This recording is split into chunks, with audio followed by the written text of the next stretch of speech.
Hello everyone, मैं दीपक sir DLC education अड्डा में।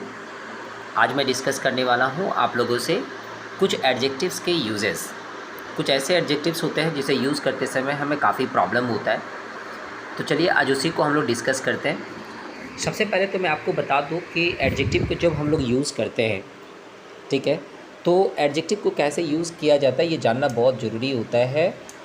उससे पहले आपको ये जानना पड़ेगा कि आपको यूज़ करने से पहले आपको नाउन आइडेंटिफाई करना होगा या जो प्रोनाउन होते हैं वो आइडेंटिफाइड करने होंगे। यदि आप इसको आइडेंटिफाई कर लेते हैं तो आप सही तरीके से एडजेक्टिव समझ पाएंगे। कभी कभी तो ऐसा भी होता है कि कुछ लोगों को ना एडजेक्टिव तो आइडेंटिफाई कर लेते हैं लेकिन वो आइडेंटिफाई नहीं कर पाते कि नाउन कहाँ पे होता है। तो चलिए उसी चीज़ को मैं अभी आप लोगों से डिस्कस करने वाला हूँ। तो एक एक करके मैं डिस्कस करता हूँ आप लोगों से। देखिए, हमारा correct use of some adjectives के बारे में ये हमारा वीडियो है। तो सबसे पहले मैं आप लोगों से डिस्कस करने वाला हूँ सम। जिन लोगों को सम का मतलब नहीं पता है पहले वो जान लीजिए सम का मतलब क्या होता है। सम का मतलब सीधे तौर पे यदि मैं बोलूँ, सम का मतलब होता है कुछ। ठीक है, सम का मतलब होता है कुछ। अच्छा बताइए, जब मैं कुछ क्यों बोल रहा हूँ? यदि मुझे पता ही होता पहले से मुझे पता होता सपोज़ कि एडजेक्टिव में कि कुछ के जगह पे हम लोग क्या यूज़ कर सकते हैं। जैसे मान के चलिए मेरे को बताना था कि मुझे 5 पेन चाहिए। तो यदि मुझे 5 पेन चाहिए तो 5 यदि मुझे पता है तो मैं फिर सम क्यों बोलूँगा? ठीक है। तो मुझे 2 मेन चाहिए, 2 मेन चाहिए काम के लिए। तो यदि मुझे पता ही है कि मुझे 2 मेन चाहिए तो फिर मैं उसको सम क्यों बोलूँगा? बहुत सिंपल तरीके से आप समझ सकते हैं। सम का यूज़ हम लोग कब करते हैं? सम का यूज़ हम लोग तब करते हैं जब हमें ये नहीं पता होता है कि कितना होना चाहिए। एक देखिए, मैंने यहाँ पे पॉइंट नंबर 1 में जो लिखा है, पॉइंट नंबर 1 मैंने लिखा, पहले इसको आराम से पढ़िए। बीइंग एन अननोन, अनडिटरमाइंड और अनस्पेसिफाइड यूनिट और थिंग्स। आज का वीडियो जो है वो थोड़ा लंबा होने वाला है। मैंने एडजेक्टिव्स के जो भी वीडियो बनाए हैं उसमें से ये सबसे लंबा वीडियो हो सकता है ये। तो थोड़ा पैसेंस के साथ में थोड़ा थोड़ा चीज़ मैं आपको बता रहा हूँ, केवल इसको आप सुनिए और समझने की कोशिश कीजिए। देखिए, सम का यूज़ जो है ना वो कब होता है? जब अननोन होता है, जब मुझे पता नहीं होता है, बीइंग एन अननोन। और या तो आप उसे डिटरमाइन नहीं कर पा रहे कितना, या आप जो है बोल नहीं पा रहे, पर्टिकुलरली स्पेसिफिक तरीके से उसे स्पेसिफाई नहीं करने पा रहे। अब ये सब की बात कर रहा हूँ किसका? किसी यूनिट का हो सकता है, किसी वस्तु का हो सकता है। देखिए, हम लोग सम मतलब एडजेक्टिव, मैं सम का यूज़ एडजेक्टिव में करने वाला हूँ। तो एडजेक्टिव के लिए तो मेरे को चाहिए ना, मैं एडजेक्टिव किसका बताऊँगा? किसी नाउन या प्रोनाउन का बताऊँगा। किसी नाउन या प्रोनाउन का मैं एडजेक्टिव बताऊँगा तो मुझे सबसे पहले नाउन जानना होगा, और उस नाउन का एडजेक्टिव जब मैं बता रहा हूँ तो वो मुझे अननोन होना चाहिए। उस सेंस में हम लोग यहाँ पे सम का यूज़ करते हैं। सेकंड पॉइंट की यदि बात करूँ तो कुछ एग्जांपल्स है, जैसे कि हम लोग कहते हैं समवन, मतलब समवन मतलब कोई।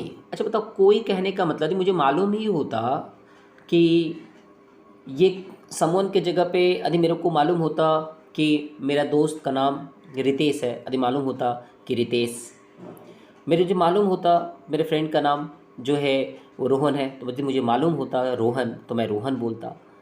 तो एक कभी कभी ऐसा होता है ना कि जिसके बारे में मैं बात कर रहा हूँ ये एक ऑल के सेंस में या एनी के सेंस में, आप समझिए कि कोई भी, समवन, कोई भी, इस सेंस में जब आप कहते हैं तो समवन का यूज़ करते हैं। समवन, उसी तरह से समबड़ी, दोनों सेम ही चीज़ है। समवन समबड़ी दोनों सेम है। और किसी पर्सन के लिए आप यूज़ करें, लेकिन वो पर्सन कैसा है? वो पर्सन जो आपको मालूम नहीं है, वो अनडिटरमाइंड है, अनस्पेसिफाइड है, या ऑल के लिए आप यूज़ करें, सभी के लिए यूज़ करें, लेकिन सभी के लिए यूज़ करें लेकिन अनस्पेसिफाइड है वो। इसी तरह से जब हम लोग एडजेक्टिव को यूज़ करना स्टार्ट करते हैं तो हमारे पास होता है कुछ और। मान के चलिए दोनों को अलग कर देते हैं, समवन और समबडी को अलग कर दीजिए। अब एक वर्ड देखिए, समथिंग। किसी ऑब्जेक्ट्स के बारे में, किसी ऑब्जेक्ट के बारे में मैं डिस्कस कर रहा हूँ, समथिंग। यदि वो जो ऑब्जेक्ट है या कोई मैटर है, कोई बात है, कोई बात है जो मुझे परेशान कर रही है, कोई बात है जो मुझे सोचनी है, या कोई चीज़ है जिसके बारे में मैं बात करना चाहता हूँ, कोई बात है जिसके बारे में बात करना चाहता हूँ। देखिए, समथिंग किसी ऑब्जेक्ट को भी इंडिकेट कर रहे हैं, है ना। मैं कह सकता हूँ कि समथिंग मतलब मुझे कुछ हुआ है, लेकिन क्या हुआ है वो अनस्पेसिफाइड है। समथिंग मुझे मुझे कुछ खाना है, तो समथिंग, और अनस्पेसिफाइड है वो। अनस्पेसिफाइड है मतलब कि आप उसके बारे में एग्जैक्ट नाम नहीं बोल पा रहे हैं, और एग्जैक्ट नाम नहीं बोल पा रहे, या हो सकता है कि आपको एग्जैक्ट नाम नहीं बोलना हो।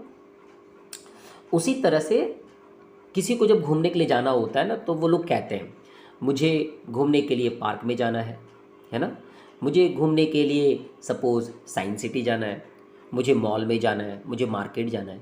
लेकिन जब एक अनस्पेसिफाइड जब हो जाता है और आपको कहीं पे जाना है, तो समवेयर के सेंस में बोलिए, समवेयर मतलब क्या होता है?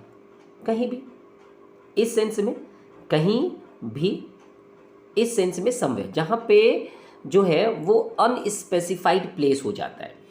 तो सम का यूज़ जो होता है वो कहाँ पे होता है? समवन या समबडी अनस्पेसिफाइड है, समथिंग कोई ऑब्जेक्ट हो, कोई बात हो तो अनस्पेसिफाइड है, समवेयर है वो भी जो है जगह जो है वो अनस्पेसिफाइड है। वैसे ही एक नेक्स्ट पॉइंट मैंने लिखा है, some is use to express quantity और समटाइम्स नंबर या समटाइम्स डिग्री। कभी कभी सम का यूजेस जो है ना अलग अलग जगह पे अलग अलग तरीके से होते हैं। तो some is used in affirmative sentence, some का यूज़ एफर्मेटिव सेंटेंस में होता है। सम मेन कहने से क्या पता चलता है हम लोगों को? सम मेन कहने से नंबर का पता चलता है, ठीक है। तो इस तरह से ये हमारा पहला स्लाइड खत्म हो गया। सेकंड स्लाइड की यदि बात करूँ तो मैंने कुछ यहाँ पे लिखा है, आप लोग इसको एक एक करके एनालाइज कर सकते हैं, वीडियो को पॉज भी कर सकते हैं, इसको लिखने के बाद अपनी कॉपी में आप चेक कर सकते हैं। सम पर्सन नॉट, जब ये बात मैं कहता हूँ कि दरवाजे पे किसी ने आके नॉकिंग किया है, तो कौन नॉकिंग किया? यदि मुझे मालूम होता कि दरवाजे पे राजू खड़ा है, दरवाजे पे प्रेम खड़ा है, दरवाजे पे ये पर्टिकुलर स्पेसिफिक यदि मुझे मालूम रहता तो मैं तो कह देता, लेकिन सम पर्सन, और ये अननोन है। सम जेम्स आर हार्ड, कुछ जेम्स ऐसे होते हैं जो काफ़ी हार्ड होते हैं। अब सम कह रहा हूँ, गिव मी सम वाटर, कितना वाटर चाहिए मुझे बोलना ही होता कि मुझे 1 ग्लास दे दो, हाफ ग्लास दे दो, फुल ग्लास दे दो, तो फिर वो तो स्पेसिफाइड हो जाता। तो वैसे ही आप वाटर का, यहाँ पे वाटर की क्वांटिटी की बात करो, कितना पानी चाहिए आपको, तो थोड़ा सा पानी दे देंगे तो चलेगा। लेकिन यदि मुझे बोलना ही होता हाफ ग्लास वाटर दे, फुल ग्लास वाटर दे, तो स्पेसिफाइड होता क्या हो? बिल्कुल स्पेसिफाइड होता। लेकिन यहाँ पे आपने सम वाटर बोल के अनस्पेसिफाइड कर दिया। वैसे ही कुछ जेम्स के बारे में आप बात कर रहे हैं, और कुछ जेम्स ऐसे होते हैं जो सॉफ्ट होते हैं, कुछ ऐसे जेम्स होते हैं जो बड़ा हार्ड होता है। तो यदि आप उस जेम्स के बारे में यदि आप नाम मेंशन ही कर देते, तो कैसा होता? डायमंड का, मान लीजिए डायमंड का यदि नाम ले ही लेते हैं आप डायमंड, तो डायमंड हार्ड हो जाता। तो आप जब स्पेसिफाइड कर ही देते तो फिर तो कोई दिक्कत ही नहीं था। लेकिन यहाँ पे आप नहीं बोल रहे हैं, आप कह रहे हैं कि कुछ ऐसे जेम्स होते हैं जो हार्ड होते हैं। तो अनस्पेसिफाइड का सेंस है ना यहाँ पे। गिव मी सम वाटर, ये बता चुका हूँ। हैव सम एप्पल्स, अच्छा बताइए, यदि आप किसी को एप्पल खाने के लिए कह रहे हैं, और आप कह सकते थे आप 1 एप्पल खा लीजिए, है ना, आप 2 एप्पल खा लीजिए, चलिए आप फ्रेश एप्पल खा लीजिए, है ना, चलिए आप कटे हुए एप्पल खा लीजिए। यदि आप स्पेसिफाइड कर देते, ठीक है, तो बहुत अच्छी बात था। लेकिन आपने यदि वहाँ पे स्पेसिफाइड नहीं किया तो वो अनस्पेसिफाइड सेंस है ना। यहाँ पे एप्पल जो है वो कितना एप्पल है? यदि आप एप्पल की बात करें तो एप्पल का जो एडजेक्टिव आप यूज़ कर रहे हैं, एप्पल्स के एडजेक्टिव, वो आपने सम लगाया। क्या लगाया? सम लगाया। तो वैसे ही ये अनस्पेसिफाइड सेंस है। That was some party, that was some party. अच्छा देखिए, यहाँ पे मॉड्यूलेशन होना चाहिए था, और यहाँ पे पार्टी जो है ना, पार्टी ये एक रिमार्केबल पार्टी है, इसलिए बता रहा हूँ वह दैट वॉज सम पार्टी, मैंने एक्सप्रेशन भी होनी चाहिए बोलने में, दैट वॉज सम पार्टी, मैंने ऐसा पार्टी होना चाहिए। तो सम यहाँ पे एक जो ना रिमार्केबल है, एडजेक्टिव तो है, पार्टी की विशेषता बता रहा हूँ, पार्टी की विशेषता बता रहा हूँ। कैसा था? बहुत ही अच्छी पार्टी थी, बहुत ही अच्छी, दैट वॉज सम पार्टी। कुछ ऐसे पार्टी होते हैं जो बड़ा इंजॉयबल होता है। वैसे कुछ और एग्जाम्पल है, आप यहाँ से पढ़ने के बाद अपने हिसाब से देख सकते हैं। Can I have some water, यहाँ पे अनस्पेसिफाइड है। She had some interest in the job, तो इंटरेस्ट तो है लेकिन थोड़ा इंटरेस्ट है, सम इंटरेस्ट, है ना। तो इस तरह से आप चेक कर सकते हैं। I have some money left but not much, we met some year ago, ये सब आप चेक कर सकते हैं।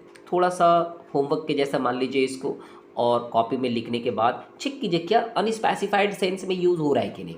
तो अनस्पेसिफाइड, ठीक है, अनआइडेंटिफाइड, इस तरह के सेंस में यदि हो रहा है ना, ध्यान रखिएगा। अननोन, अनडिटरमाइंड, अनस्पेसिफाइड, इस तरह के सेंस में यदि यूज़ हो रहा है तो आप समझ सकते हैं सम का यूज़ कैसे करते हैं। वैसे हमारे पास जो नेक्स्ट है वो है आपका वो है आपका एनी, ऊपर में है लिखा हुआ तो थोड़ा चप गया है। तो एनी का यूज़ हम लोग कैसे करते हैं? ऐसे एनी का मतलब क्या होता है? एनी का मतलब होता है कोई, होता है ना, एनी का मतलब कोई। अच्छा बताओ, कोई जब आप कह रहे हैं तो यहाँ पे भी क्या आप स्पेसिफिक तरीके से बोल रहे हैं क्या? एनी का यूज़ जब आप कर रहे हैं तो क्या आप स्पेसिफिक तरीके से बोल रहे हैं? नहीं बोल रहे हैं, है ना। आप इसका मतलब है एनी का यूज़ ऑफ सम, मतलब कोई भी इसी सेंस में कर रहे हैं, लेकिन यूजेज में थोड़ा सा डिफ़िकल्टी आता है। कभी कभी सम, कभी कभी एनी जब यूज़ करते हैं थोड़ा ध्यान रखना पड़ता है। तो चलिए इसको भी देख लेते हैं। वन या सम डिस्क्रिमिनेटली ऑफ वॉट एवर काइंड।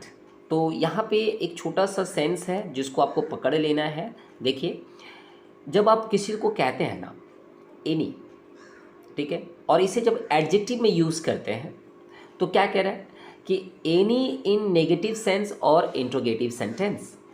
यदि आप नेगेटिव सेंटेंस में नेगेटिव सेंटेंस यूज़ बना रहे, अब आप नेगेटिव सेंटेंस यूज़ कर रहे हैं, तो नेगेटिव सेंटेंस में जब आप नेगेटिव सेंस में बोल रहे हैं, नेगेटिव याद रखिए, है ना। आप कह रहे हैं अपने दोस्त को भाई मेरे पास कुछ नहीं है, तो नेगेटिव सेंटेंस हुआ ना। आप कह सकते हैं ना कि कोई नहीं चलेगा इसमें से, मतलब आप नेगेटिव सेंस में बोल रहे हैं, ठीक है। तो इस तरह के वाक्यों में जहाँ पे आप इस तरह से एडजेक्टिव यूज़ करते हैं, कोई का सेंस जो होता है, कोई का सेंस यदि आप नेगेटिव में यूज़ करते हैं या इंट्रोगेटिव सेंटेंस में यूज़ करते हैं, तो आप ध्यान रखें कि सम का यूज़ वहाँ पे नहीं करेंगे, ठीक है। देखिए, any can be use in affirmative sentence but if, क्या लिखा है, any is equal to any one, anybody, anything, anywhere, ठीक है। तो चलिए इसके थोड़ा सा और एलोबरेट करने की कोशिश करते हैं।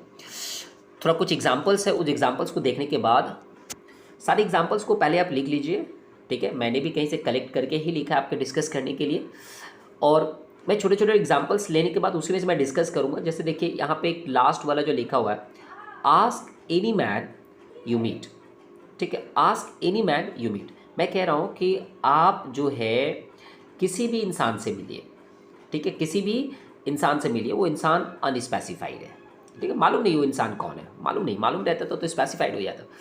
तो ask any man you meet, तुम जिससे मिलते हो उससे पूछो। अच्छा, यहाँ पे एनी मैन कहने का मतलब क्या है? एनी मैन हार्डली जब तुम किसी मैन से मिलोगे तो पूछ लेना। अच्छा, any child would know that, इसका मतलब क्या होता है कि कोई भी चाइल्ड जो है ना वो जानता है।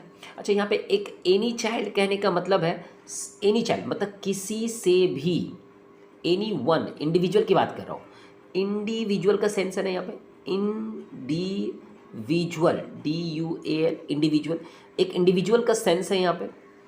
कभी कभी मैं लिखता हूँ ना और बोलता हूँ ना तो स्पेलिंग गलत हो जाता है। लास्ट वीडियो में देखेंगे आपकी, मैंने देखा, ध्यान दिया था, वो मैंने ब्लैक को बैक लिख एक जगह पे लिख दिया था, तो वो पढ़ते समय और बोलते समय जो है ना थोड़ा स्पीड में, रिदम में ऐसा हो जाता है। तो ऐसे छोटे छोटे गलतियों को इग्नोर कीजिएगा आप लोग, बस यही रिक्वेस्ट है छोटा सा। यहाँ पे मैं पढ़ रहा हूँ कि यहाँ पे देखिए चाइल्ड जो है, चाइल्ड प्लूरल में है, CHILD, चाइल्ड क्या है, प्लूरल में है, सॉरी चाइल्ड सिंगुलर में है। यहाँ पे चाइल्ड जो लिखा गया है चाइल्ड सिंगुलर में लिखा है, यहाँ पे एनी लिखा है। अच्छा, एनी के बाद एनी चाइल्ड लिखा गया है ना, सिंगुलर में लिखा गया ये। वैसे ही यदि तुम एनी के बाद तुम देख सकते हो, एनी के बाद क्या लिखा हुआ है, मैन लिखा हुआ है। तो आप ध्यान दीजिए कि जिस एनी का जो यूज़ कर रहा हूँ मैं, जिस नाउन के लिए यूज़ कर रहा हूँ, जैसे एनी हेल्प, एनी के लिए यूज़ कर रहा हूँ, एनी हेल्प। अब देख सकते हैं ना, कहीं पे थोड़ा ध्यान दीजिए, एनी लेंथ, क्या है, एनी लेंथ, ये सब जगह पे थोड़ा ध्यान देने की बात है। एनी लेंथ क्या लिखा गया, सिंगुलर में लिखा गया है ना, ध्यान देने की बात है ना, सिंगुलर में लिखा गया। यदि मैं इसी चीज़ को थोड़ा आपको पीछे वाले एग्जाम्पल में ले जाओ, देखेंगे सम पर्सन प्लूरल में है, देख सकते हैं, सम क्या है, सम पर्सन, पर्सन हमेशा प्लूरल में यूज़ होता है। सम जेम्स, जेम्स मैंने प्लूरल में लिखा है। और वाटर का पता ही है आपको कि वाटर का सिंगुलर प्लूरल अनस्पेसिफाइड होता है। सम एप्पल्स प्लूरल में मैंने लिखा है, एप्पल्स प्लूरल में लिखा हुआ है। और यहाँ पे सम पार्टीज कहने का मतलब पार्टी प्लूरल में ही है। सम वाटर यूज़ नहीं होता है। सम इंटरेस्ट नहीं होता है, इसका प्लूरल नहीं होता। सम मनी कहने से ही समझ में आता है, मनी जो है जब आप यूज़ करते हैं ना, सम मनी, तो वहाँ पे वो सिंगुलर में नहीं है, प्लूरल सेंस में ही है। तो ऐसे आप ध्यान यदि लगाएंगे तो आपको पता चल जाएगा। और यहाँ पे देखिए I made some years ago, तो कुछ कई बार मैंने ध्यान दिया है कि कभी कभी जिस चीज़ को प्लूरल होना चाहिए और उसके आप फॉर्म पे ध्यान नहीं देते हैं, तो कभी कभी ना उसका प्लूरल फॉर्म नहीं होता है। अब देखिए वाटर का वाटर्स तो नहीं बोल सकते आप, वाटर का वाटर्स बोल सकते हैं, नहीं बोल सकते। तो ऐसे कभी कभी कुछ ऐसे भी आपको जानना चाहिए कि आप जिसको नहीं कर सकते हैं प्लूरल, तो उसके ऊपर आपको ध्यान रखना पड़ता है। चलिए, तो यहाँ पे एक छोटा सा था जो मैं आपसे डिस्कस कर रहा था। और सिंगुलर प्लूरल के सेंस में एनी का मतलब आप देख सकते हैं, एनी पर्सन। यहाँ पे देखिए, अच्छा एनी पर्सन, अभी मैं पिछले में भी बोल रहा था कि पर्सन प्लूरल में यूज़ हो रहा है और सिंगुलर में भी यूज़ हो रहा है, ठीक है। तो any person who comes in the store, यहाँ पे सिंगुलर सेंस में यूज़ हो रहा है, कोई भी इंसान आ जाए, एनी मैन, है ना, कोई भी मैन आ जाए। तो यू हैव नॉट ईटन, तुमने कुछ नहीं खाया, एनी ऑफ योर सलाद, है ना, कुछ भी नहीं खाया तुमने। I did not know any of them, मैं कुछ नहीं जाना, आई डिड नॉट नो, मैं कुछ नहीं जाना, एनी ऑफ देम, उसके बारे में, या मैं उसके बारे में कुछ नहीं जान पाया, इस सेंस में। तो चलिए थोड़ा सा आगे बढ़ाते हैं, क्योंकि वीडियो काफ़ी लंबा हो जाएगा, 16 मिनट ऑलरेडी हो चुका है और बहुत सारे पॉइंट्स हैं। कुछ और मैंने एग्जांपल्स आपके लिए यहाँ पे कलेक्ट किया है, इसको भी ज़रूर देखिएगा, कहाँ पे नेगेटिव सेंस में, कहाँ पे पॉजिटिव सेंस में यूज़ किया गया है। I have not any apple, मैंने यहाँ पे नेगेटिव सेंस में यूज़ किया। I have not got any dresses, negative sense में यूज़ किया। Have you any plan, interrogative sense में यूज़ हुआ है। Have you any information about my plan, interrogative sense में हुआ है। I have some sugar, affirmative में हुआ है। सम शुगर, अच्छा शुगर बोलेंगे तो आप इसको गिनेंगे नहीं, गिनती नहीं कर सकते, सम शुगर प्लूरल ऑब्जेक्ट है, उसका प्लूरल नहीं करते हैं। I have some money for you, ठीक है, एफर्मेटिव में। पूरे एग्जाम्पल्स को पढ़िए, कुछ यहाँ पे हिंट मैंने दे दिया है जो आपके लिए काफ़ी इंपॉर्टेंट है और इसको ध्यान में रखना पड़ता है यूजेस पे, ठीक है। तो चलिए थोड़ा सा और इसको क्लीन करके आगे बढ़ते हैं। नेक्स्ट टॉपिक डिस्कशन के लिए हमारे पास है ईच एंड एवरी। तो ईच एंड एवरी के बारे में जो पॉइंट्स मैंने लिखा है, एक एक करके पहले पॉइंट को पढ़ेंगे, उसके बाद डिस्कस करेंगे। सबसे पहला पॉइंट यहाँ पे लिखा गया है, each and every must be used with the countable nouns. आप जिसको गिन सकते हैं उसी के साथ आप ईच एंड एवरी यूज़ करते हैं। यदि आप गिन नहीं सकते, जिसको आप गिन नहीं सकते उसके साथ आप यूज़ नहीं कर सकते, ठीक है, ये याद रखनी चाहिए आपको। Each and every must be used with the countable nouns. यदि काउंटेबल नाउन है जिसको आप गिन सकते हैं उसके साथ यूज़ करेंगे। जैसे मान के चलिए, अभी आप शुगर मैं डिस्कस कर रहा था, शुगर इसको गिन के तो यूज़ करते नहीं है, लेकिन मैन को तो गिन के यूज़ करते हैं ना। तो बहुत सारी चीज़ है जो जिसको गिना नहीं जाता है, जैसे इंटरेस्ट लिखा हुआ था, INTEREST, इंटरेस्ट, इसको गिना नहीं जाता है, ठीक है। लेकिन आप जेम्स को तो गिन सकते हैं ना, जेम्स गिना जा सकता है। तो जिसको गिना जा सकता है, काउंटेबल नाउन, वो नाउन जिसको आप गिन सकते हैं, वो नाउन जिसको आप गिन सकते हैं, यदि आप गिन सकते हैं तो आप उसके साथ यूज़ कर सकते हैं, क्या, ईच एंड एवरी। दूसरा चीज़ यहाँ पे, दूसरा पॉइंट यहाँ पे है कि each is generally use to focus on the individual in a group of 2 और मोर। देखिए एक ग्रुप है, ग्रुप बनता कैसे, कुछ लोगों को मिला के बनता है ना, 2 या 2 से अधिक, कुछ भी हो सकते हैं। लेकिन इस ग्रुप के आप एक एक व्यक्ति के इंडिविजुअल के बारे में बात करेंगे, एक एक व्यक्ति के इंडिविजुअल के बारे में बात करेंगे, एक एक व्यक्ति के इंडिविजुअल के बात करेंगे। लेकिन ग्रुप में तो है प्लूरैलिटी। बहुत लोगों को समझ में नहीं आता ये चीज़ को कि ग्रुप में तो हमेशा रहता है प्लूरैलिटी, क्योंकि उसमें 2 से ज़्यादा होता है तभी, 2 माने 1 से ज़्यादा होता है तभी ग्रुप बनता है, अकेले तो ग्रुप बनता नहीं है। लेकिन मैं उस ग्रुप में सभी के बारे में बात नहीं कर रहा हूँ, उस ग्रुप में इंडिविजुअल ईच एंड एवरी को बात करूँगा। जैसे देखिए एक एग्जाम्पल है, ठीक है, किस चीज़ में एग्जाम्पल हम लोग और भी ले लेंगे, लेकिन थोड़ा सा एक पॉइंट है, पहले देख लेते हैं। Each is generally use to focus on individual, किसी एक इंडिविजुअल को फोकस करता है ये, इन अ ग्रुप ऑफ 2 या more, whereas every tends to connote and emphasis on an entire group, ठीक है। एवरी की बात करें तो पूरे एंटायर हो जाता है, जबकि आप ईच बोलते हैं तो एक इंडिविजुअल होता है। कितना फ़र्क है दोनों को यूज़ में। एक ग्रुप में, ये भी ग्रुप है, ये ग्रुप है, पूरे ग्रुप में यदि आप सबको इंडिकेट कर दे रहे हैं तो एंटायर करते हैं उसको, एंटायर मतलब पूरा का पूरा। और यदि आप इंडिविजुअल की बात करें, एगो का, तो ये भी एक चीज़ है यूज़ कर देखने का, ध्यान देने का। एम्फेसिस किस पे कर रहे हैं, है ना, किस पे ध्यान लगा रहे हैं वो देखना बहुत ज़रूरी है। यदि एंटायर ग्रुप को देख रहे हैं तो आपको एवरी के साथ जाना चाहिए। इंडिविजुअल को देख रहे हैं, ठीक है, यदि आप इंडिविजुअल को देख रहे हैं, एक इंडिविजुअल को देख रहे हैं ग्रुप के अंदर में, तो इंडिविजुअल को आप देख रहे हैं तो आपको ईच के साथ जाना चाहिए। अब देखो इसके यूजेस भी होना चाहिए। ईच का यूज़ क्या लिखा, व्हेन स्पीकिंग ऑफ टू और मोर थिंग्स, जब दो या दो से ज़्यादा के बारे में आप बात करें। When the number in the group is limited and definite, ठीक है। जैसे यहाँ पे लिखा क्या, last week they played each day in the ground, ठीक है। एंटायर डे, मैं एंटायर वीक कह सकता था, पूरे दिन भर, whole day.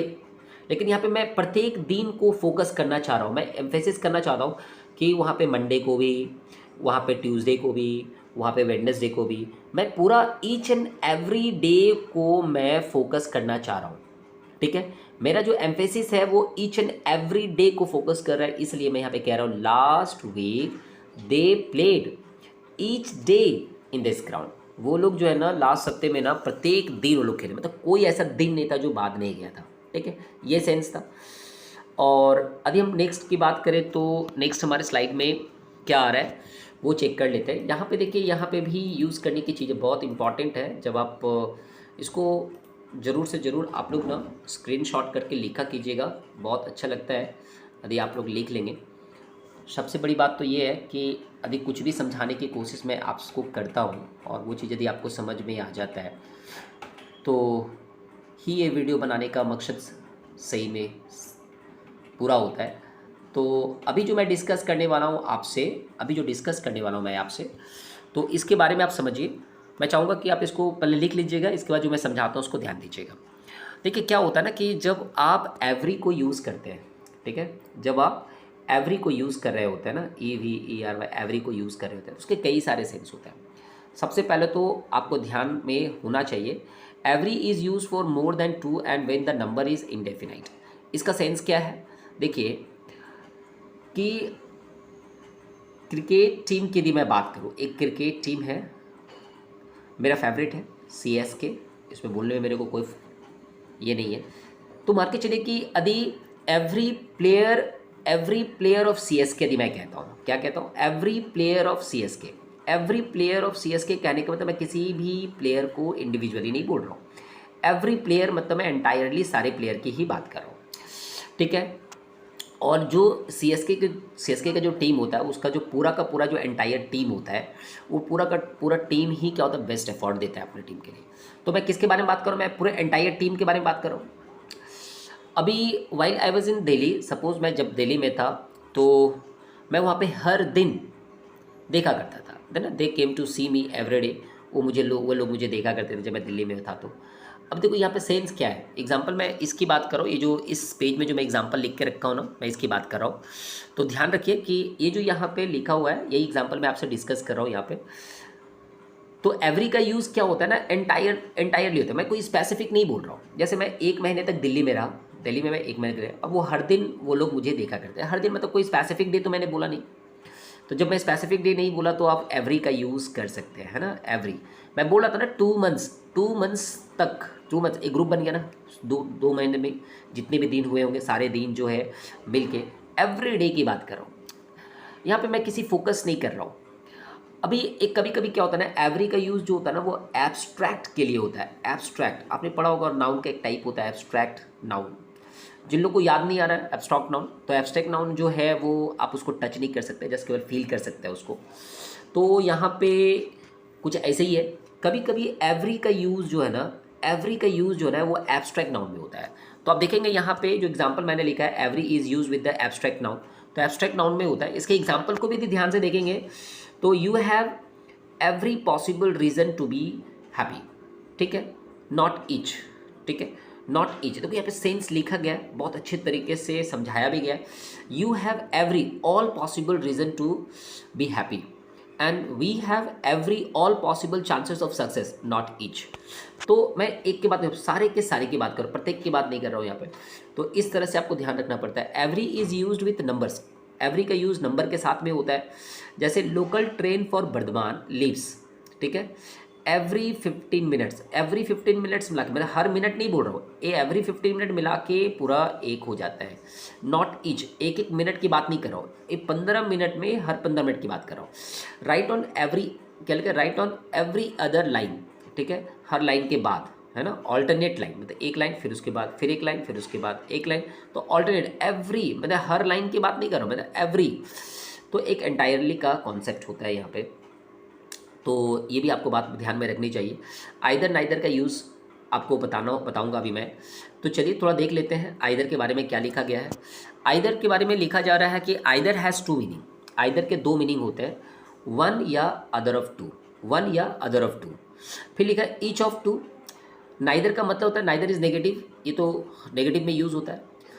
You may take either, that means neither, side in the game, दोनों वर्ड आप दोनों तरीके से कह सकते हैं। अरे भाई आप यदि सपोज एक क्रिकेट मैच हो रहा है, ठीक है, एक क्रिकेट मैच हो रहा है और कुछ दोस्त लोग मिल के गए, ठीक है, तो दो टीम बनाए वहाँ पे ए और बी। ऐसा कोई फ्रेंड है जो दोनों टीम में एक साथ खेले, ये कैसे पॉसिबल है? ऐसा नहीं हो सकता है। मतलब या तो आपको ए टीम में जाना होगा या तो आपको बी टीम में जाना होगा। आइदर कहने का मतलब क्या है? आइदर मतलब आप दोनों नहीं ले सकते, ठीक है।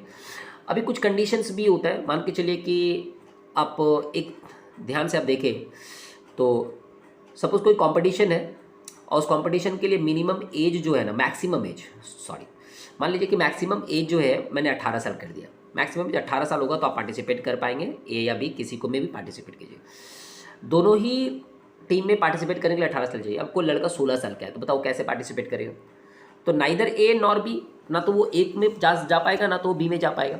तो आइदर और नाइदर का जो यूज़ है वो बड़ा सिंपल तरीके से समझना पड़ता है।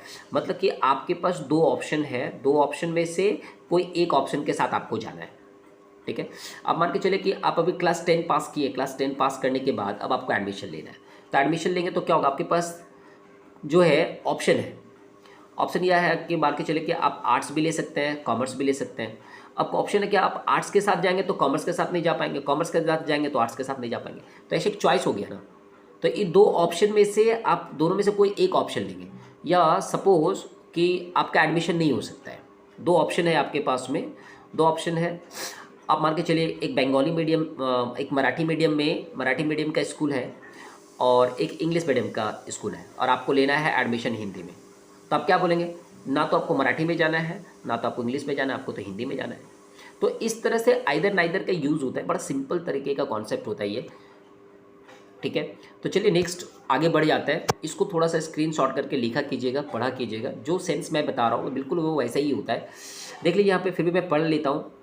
देखिए, either has two meaning, one या अदर ऑफ टू या each of two. Neither is negative, है ना, of either. You may take either या neither side of the game. Either of you can go on the either side of the road was a football and either end of the table was a lamp. Each either neither are also used as a pronoun. कभी कभी इसका use pronoun के जैसा होता है। They are followed by a singular verb, ठीक है। either और neither का यूज़ यदि प्रोनाउन के जैसा हो रहा है, ठीक है, सावधान रहिए। प्रोनाउन, मैं यहाँ पे एडजेक्टिव डिस्कस कर रहा हूँ इस पार्ट में। किसका एडजेक्टिव? तो नाउन प्रोनाउन का एडजेक्टिव डिस्कस कर रहा हूँ, जबकि यहाँ पे बोला जा रहा है कि इसका कभी कभी प्रोनाउन के लिए भी यूज़ होता है, लेकिन इसके बाद सिंगुलर वर्ब होता है। आइदर नाइदर के बाद सिंगुलर वर्ब होता है, ये आपको ध्यान में रखना चाहिए। नेक्स्ट स्लाइड जो है यहाँ पे, नाइदर का मीनिंग क्या होता है? Not either, which answer is correct, neither one, ठीक है। तो आप कह सकते हैं दोनों में से कोई सही नहीं, मतलब आपने दो ऑप्शन आपने लिखा है, ए या बी करेक्ट होगा, लेकिन मैं बोला ना ए होगा ना बी होगा, वो सी होगा, ए बी। कोई लड़का कह रहा है नहीं सर ए होगा नहीं तो बी होगा, मैं बोला नहीं ए बी कुछ नहीं होगा, सी आंसर होगा। तो नाइदर वन तुम्हारा जो है वो करेक्ट है इस सेंस में। यहाँ पे इधर का मैंने कुछ एग्जांपल्स दे दिया है, वही सेंस आपको लगाना है जो सेंस मैंने बोला है। चेक कीजिए, ये आपका होमवर्क है ना, होमवर्क जो मैंने समझाने की कोशिश किया। दोनों को समझिए, दोनों में से कोई एक साइड ही होगा भाई, एक साइड ही होना, या तो आप इंडिया में रहो या तो आप पाकिस्तान में रहो, है ना। दोनों जगह का सिटीजनशिप आपको नहीं मिलेगा। तो वैसे ही सेंस में यहाँ पे यूज़ होता है, आप एकदम बिल्कुल ध्यान में रखिए, ठीक है। जब आप क्लास 6 में पढ़ रहे हैं ना, क्लास 6 में पढ़ रहे हो तो आप क्लास 7 में नहीं पढ़ सकते हैं, है ना। दोनों में से कोई एक चॉइस है आपका, है ना। आप एक समय यदि एक सेम टाइम में यदि आप 10 से लेकर 3 के बीच में यदि आप स्कूल जाते हैं, तो 10 से 3 के बीच में यदि आप ए स्कूल में जाते हैं तो ए में जाएंगे, और यदि बी स्कूल में जाते हैं तो बी में जाएंगे। आप ऐसा नहीं हो सकता कि 10 और 3 के बीच में आप दोनों में जा सकते हैं, ऐसा नहीं हो सकता, ऐसा पॉसिबल ही नहीं है, ठीक है। तो वही सेंस यहाँ पे सारे एग्जाम्पल लिखने के बाद आपको होमवर्क है, जरूर चेक कीजिएगा, पढ़ के कोशिश कीजिएगा, ठीक है। मैं इसको स्किप इसलिए कर रहा हूँ क्योंकि एग्जाम्पल मैंने दे दिया आपके अंडरस्टैंडिंग के लिए, उसको प्रैक्टिस कीजिए और वीडियो काफ़ी ज़्यादा लंबा हो जाएगा, इसलिए मैं इसको स्किप कर रहा हूँ। बाकी मैंने सेंस आपको बता दिया है। देखिए एक एनी वन होता है, एक एनी वन होता है। देखिए आप ना एग्ज़ाम जब देते हैं तो 4 ऑप्शन होता है एमसीक्यू, याद है? एमसीक्यू में क्या होता है? 4 ऑप्शन होता है। Option number A, option number B, option number C, option number D. अच्छा बताइए, इसमें से किसी एक को चुनते हैं ना, तो वो होता है एनी वन का सेंस क्या होता है? इसमें से कोई एक। जबकि यहाँ पे एनी वन जो यदि एक साथ लिखा उसका मतलब होता है कोई भी, तो दोनों में बहुत फ़र्क होता है। एनी वन और एनी वन दोनों बहुत फ़र्क होता है। मैं आपसे फिर से एक बार डिस्कस कर रहा हूँ। सपोज़ आप कोई एग्ज़ाम दे रहे हैं, ठीक है? आपको एग्ज़ाम दे रहे हैं और उसमें आपको ना एमसीक्यू क्वेश्चन पूछा गया, बोला गया इस 4 में से कोई एक आंसर पर टिक मारिए। तो भाई 4 में से 1, 2, 3, 4 इसमें से किसी एक को टिक मारिए। तो भाई इसमें से किसी एक को बोले तो उसको एनी अलग रखना पड़ता है, वन अलग रखना पड़ता है, ठीक है? अब कहीं पे खड़ा होके आप ऐसा कर रहे हैं ना कि कोई नहीं कर सकता ये काम कोई नहीं कर सकता, मतलब कोई भी नहीं कर सकता, तो उस जगह पे आप एनी वन बोलेंगे, एनी वन, ठीक है? तो एक ऐसा है, तो इस सेंस में यूज़ होता है।